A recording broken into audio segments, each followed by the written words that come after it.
Hello everyone, in this video we will learn how to delete pivot table fields in Excel. So let's start. This is my Excel and here you can see my pivot table is here.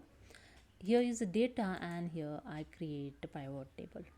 So here I'm going to remove the some fields. To see the field list, just click on the inside the pivot table and go to the pivot table analysis. In show group, click on the fields list and here you can see the field list showing.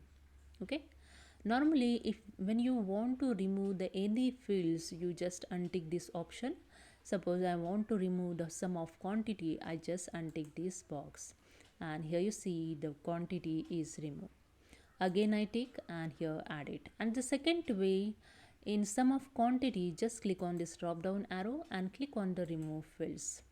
Okay, here you can see the remove quantity column. And the third way I show you, again I add here. And the third way, simply select any cell of this column and right click of the mouse and click on the remove sum of quantity, and that's it. Here you can see the sum of quantity is removed. Okay, so hope you understood. If you like this video, please subscribe. Thank you so much.